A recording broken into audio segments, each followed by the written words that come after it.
Assalamualaikum warahmatullahi wabarakatuh. Adik-adik kami pejuang SBMPTN, ketemu lagi kita di channel YouTube saya, Budiono Yahman.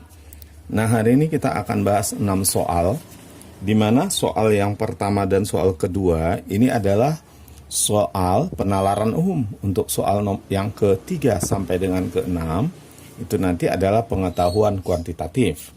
Baik, kita mulai langsung soal yang pertama. Nah, di sini kita diberikan suatu pola angka ya. Lalu kita diminta menentukan nilai S. Nah, untuk menentukan nilai S, patokan kita dari sini.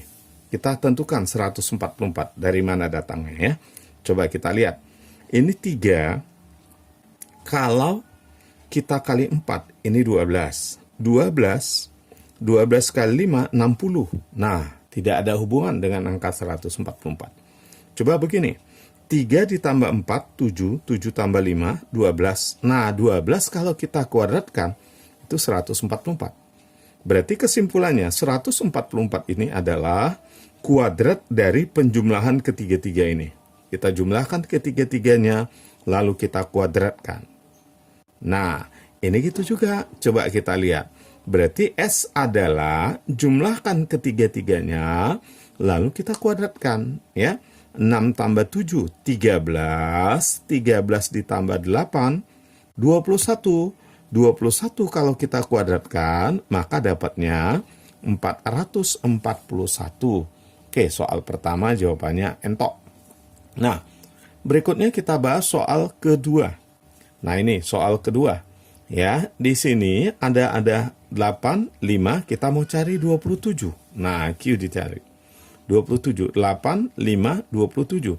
Kalau 8 dikali 5, itu 40. 40 nggak dekat hubungannya dengan 27.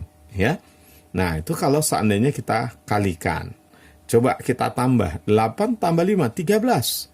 13 nggak ada hubungannya dengan 27. Tapi coba 8 dikurang 5, itu 3. 3 pangkat 3, nah itu 27. Berarti kita kurangi 8 dengan 5, hasil pengurangannya pangkatkan dengan 3. Nah, ini gitu juga. 10 dikurang 6, 4. 4 kita pangkatkan 3, nah itu 64. Oke, ini soal pertama dan kedua. Dedek, sebelum kita lanjut soal ketiga, jangan lupa klik tombol like, subscribe, share, dan tulis komentar adik-adik supaya kalian dapatkan terus video terbaru dari saya nantinya. Oke, baik. Sekarang kita lanjut soal yang ketiga. Soal ketiga ini adalah aljabar, ya. Kita lihat, di sini kita diminta menghitung penjumlahan ataupun pengurangan pecahan. Coba, X ditambah 1/4 dikurang 3 sama dengan 35 per 12 dikurang 3X plus 2 per 3. Nah, sekarang pertanyaannya berapa nilai X-nya? Adik-adik, kita harus kurangi dulu pecahan. Untuk mengurangi suatu pecahan, kita harus samakan penyebutnya. Coba sama-sama kita buat per 4 dulu ya. Berarti ini X tambah 1. Ya. Nah, supaya jadi per 4, berarti ini dikurang 12. Karena harus dikali 4 kan? Nah, supaya jadi per 4. Per 4. Ini sama dengan. Nah, ini kita samakan penyebutnya. Sama-sama per 12. Nah, kalau ini kita buat per 12, tetap saja. Nggak usah dikali. Tetap dia 35. Yang ini supaya per 12 kali 4 kan? Dikali 4 nih. Jadi 12. Otomatis atas juga kali 4. Berarti kalau dikali 4 kurang, nah ini kali 4 nih, 12X. Nah, min kali 4, 8 per 12. Nah, ini ya, kita jadikan per 12 dia. Jadi kalau supaya jadi 12, ini kali 4, otomatis ini kita kali 4, jadi 12. Ya, ini kali 4, jadi 8. Kenapa min? Karena ini kan seharusnya ada kurung. Nah, ini min 2 gitu ya. Oke. Sekarang yang di sini kita bisa coret nih. Coret nih supaya lebih kecil angkanya, ini kali 3. Sudah. Baru kita bisa kali silang, ya, kali silang 3 kali X, 3X. Nah, 1 dikurang 12 itu min 11. Ini min 11 kali 3, min 33. Sama dengan 35. Nah, dikurang 8. Kurangi dulu ya, dikurangi dulu. 35 dikurang 8, 27. Nah, kurang 12X. Nah, dah. Sekarang kita bisa sederhanakan semua angka ini bisa dibagi 3 nih. Berarti X dikurang 11 sama dengan 9 dikurang 4X. Sama-sama kita bagi 3 semua ya. Nah, pindahkan. Berarti dari sini kita pindahkan min 4X kemari. Jadilah 5X. Karena X ditambah 4X. Sama dengan 9 tambah 11 itu 20. Berarti X-nya sama dengan 4. Maka jawabannya bola. Oke. Itu soal yang ketiga. Sekarang kita masuk soal yang keempat. Nah, adik-adik, jangan lupa sekali lagi sebelum nanti lupa, saya ingatkan klik tombol like, kemudian subscribe, share. Ya, supaya kalian bisa dapat terus video-video terbaru dari saya. Baik, sekarang coba kita perhatikan soal berikutnya. Untuk perjalanan dari kota A ke kota B, suatu kereta harus singgah di X stasiun. Maksudnya X ini adalah jumlah stasiun yang disinggahin. Selain stasiun kota A dan kota B. Oke. Jarak antar stasiun dapat ditempuh dalam waktu yang sama, yaitu 30 menit. Sudah. Itu untuk perjalanan kereta. Kemudian di setiap stasiun yang disinggahi, kereta berhenti masing-masing 15 menit. Nah, untuk bus dengan jalur yang sama, bus khusus memerlukan waktu 40 menit untuk jarak dari satu stasiun ke stasiun berikutnya tanpa berhenti, kecuali di stasiun akhir. Oke.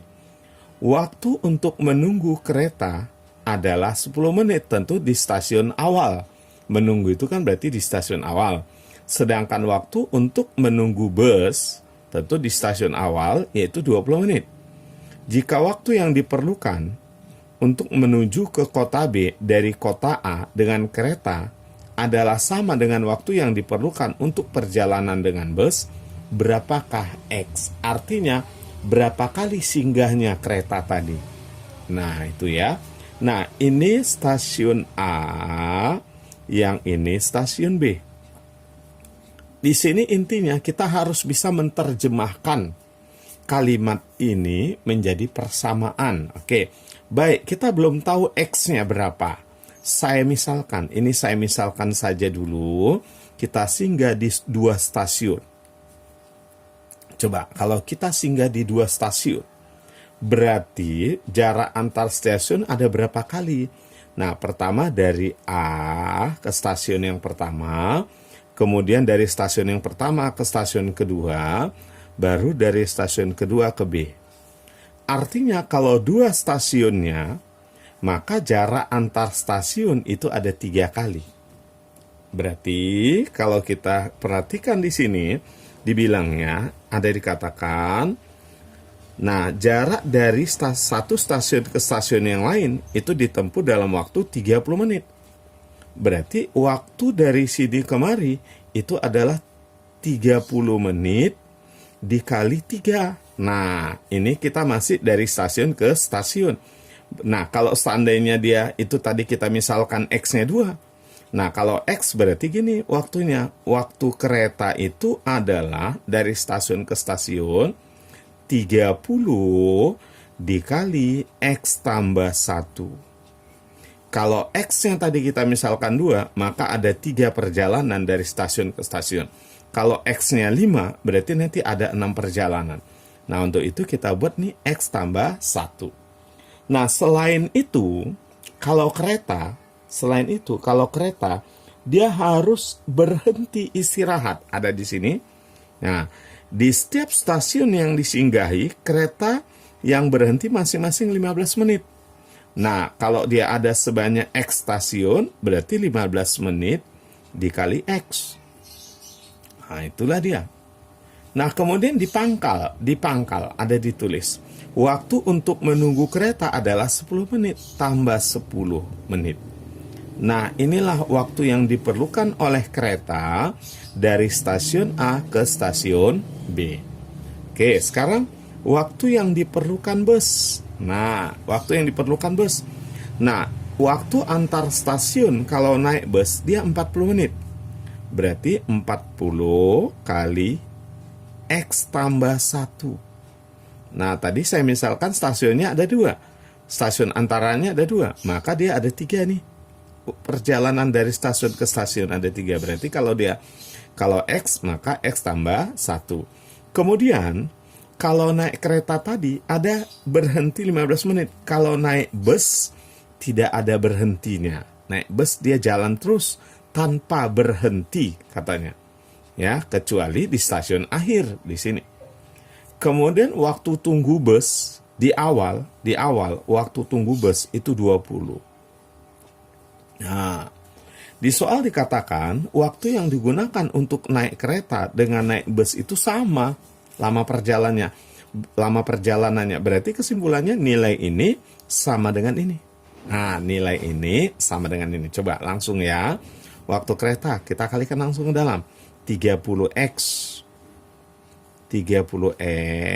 ditambah 30 tambah 15X ditambah 10 sama dengan waktu bus.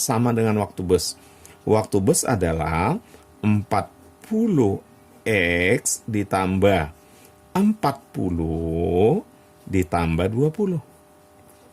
Nah, sekarang kita bisa coret nih 40 nih. Habis.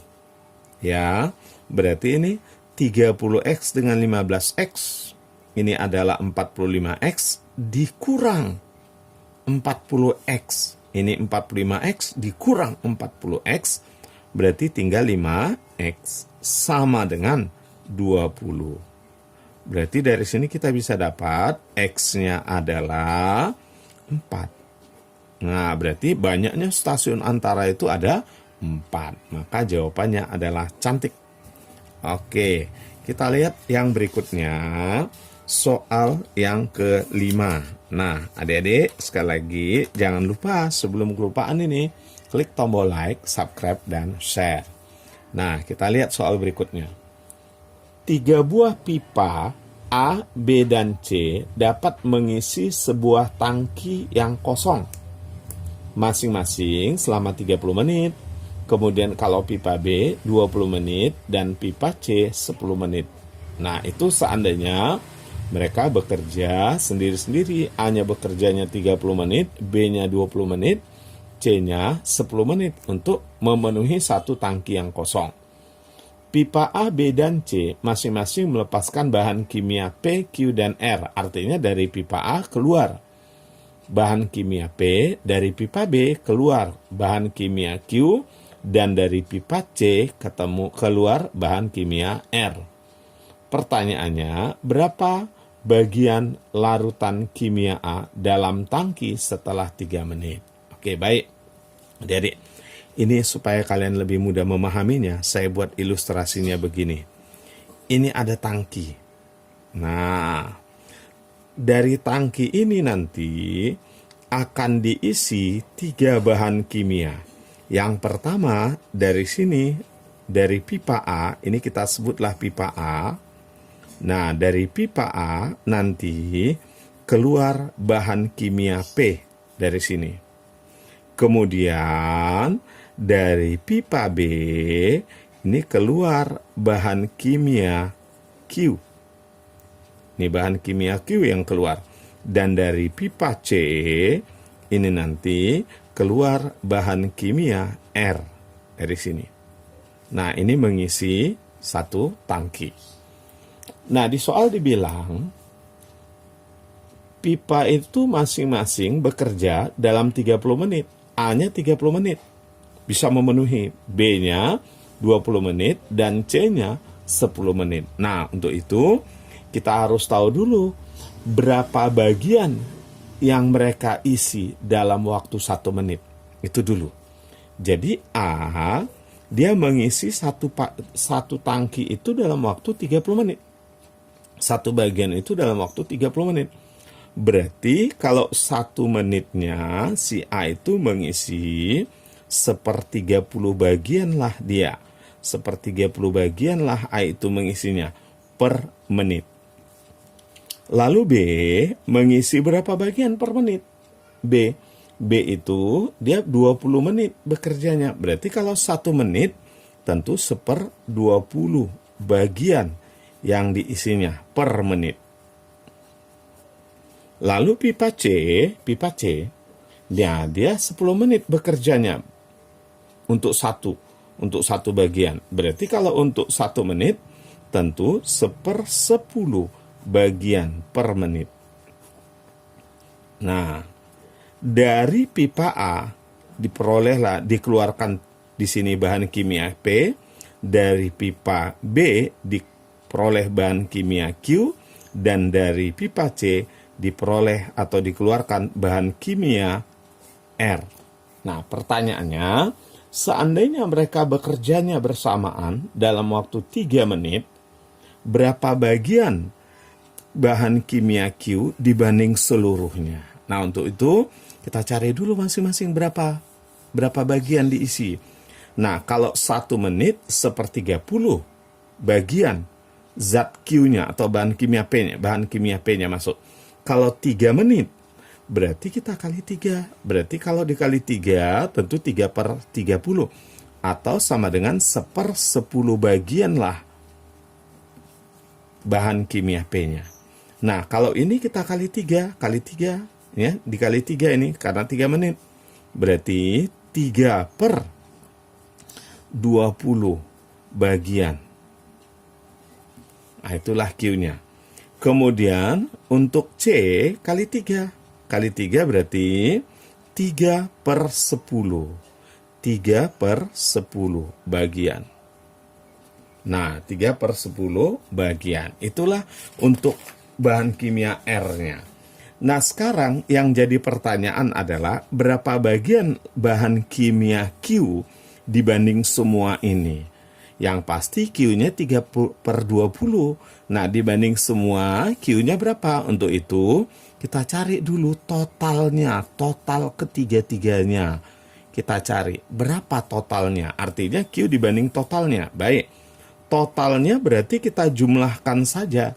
Kita jumlahkan berarti 1/10 ditambah 3/20 ditambah 3/10. Ditambah 3/10. Nah, sekarang kita samakan penyebutnya. Samakan aja penyebutnya. Sama-sama kita jadikan 20. Supaya jadi 20, berarti ini 2/20. Ya, yang ini berapa? Tetap 3/20. Yang ini kalau jadikan 20/20 berarti ini 6/20. Berarti total semua sama dengan 11/20. Inilah total semua. Kita mau cari ini berapa bagian dari sini. Berarti Q itu berapa bagian? Tentu jawabnya 3/20 kita bagi dengan 11/20 atau sama dengan dikali 20/11. Kalau dibagi dalam pecahan kan tinggal dibalik jadi kali. Coret. Berarti dari sini kita bisa dapat Q-nya adalah 3/11 bagian. Maka jawabannya adalah ayam. Oke, sekarang kita sampai ke soal yang terakhir. Ini geometri, ya. Oke, kalau tadi aritmatika, ini geometri. Adik-adik, yang penting kalian tetap semangat berlatih, ya. Kalau kalian bisa berlatih, panjang bagaimanapun, kalau kalian rajin berlatih, panjang bagaimanapun soal itu, kalian bisa kerjakan dengan cara yang singkat. Oke, baik. Sekarang kita lihat soal terakhir. Suatu permukaan meja berbentuk persegi panjang dicat seperti terlihat pada gambar. Nah, ini ada bagian yang dicat, ya. Nah, kemudian di sini katakan meja tersebut memiliki ukuran 14 inci dikali 16 inci. Dan garis yang bercat memiliki lebar 2 inci. Nah, jadi artinya ini 2, ini 2, ini 2, ini 2, ini 2. Nah, itu maksudnya. Lebar dari sini kemari 2, ini 2, ini 2, ini 2, ini 2. Oke, pertanyaannya berapa bagiankah dari permukaan meja yang dicat? Oke, jadi di sini untuk mencari berapa bagian permukaan meja yang dicat, maka caranya adalah yang dicat dibagi dengan seluruhnya. Dibagi dengan luas total. Nah, itulah dia mencari bagian yang dicat. Ya, yang dicat, luas yang dicat dibagi dengan luas seluruhnya. Jadi pertama kita cari dulu luas seluruhnya. Luas meja seluruhnya. Nah, luas meja tentu panjang kali lebar. Berarti 16 dikali 14. 16 dikali 14, ini dapatlah kita 224 inci persegi. Itulah luas meja seluruhnya. Nah, lalu kita mau mencari luas yang dicat ini. Nah, mencari luas yang dicat, gampangnya adalah kita cari saja dulu luas satu yang nggak dicat ini, yang putih. Nanti luas yang dicat adalah luas meja dikurangi luas yang putih. Nah, coba kita cari dulu luas yang putih ini berapa. Coba, dari sini kemari 14. Ini sudah berkurang 2, kurang 2, kurang 2. Berarti kesimpulannya kurang 6. Kurang 6. Berarti yang putih ini ada 8. Ini 8 totalnya. Kalau gitu ini 4. Nah, gitu dia. Ya, karena 2, 2, 2 itu 6. Berarti sisanya 8. 8 karena ada 2 berarti masing-masing 4. Nah, oke. Kemudian yang kemarin coba. 2, 2, 2. Berarti 6. Karena dia ini 16, berarti sisanya 10. 10 yang putih ini. Kalau gitu satunya adalah 5. Berarti kesimpulannya yang tidak dicat. Bagian yang tidak dicat adalah yang putih. Nah, tentu 4 dikali 5. 4 kali 5. Karena ada 4 yang nggak dicat, ya kali 4 lagi. Nah, berarti 80 inci kuadrat. Nah, maka dari sini kalau kita kurangkan, maka dapatlah kita bagian yang dicat. Kurangi 224 dikurangi 80, 144 inci kuadrat. Inilah bagian yang dicat. Tentu inilah luas yang dicat. Sekarang kita lihat bagian yang dicat adalah 144 dibagi totalnya 224. Nah, ini kita kecilkan ya, kita sederhanakan. Sama-sama kita bagi 8, maka dapatlah kita nanti ini 9. Kalau kita bagi 16, ya dapatlah kita nanti di sini 9 per 14 karena kita bagi 16 ya. Jadi jawabannya adalah 9 per 14. Maka jawabannya entok. Oke, baik adik-adik. Nah, ini video dari saya.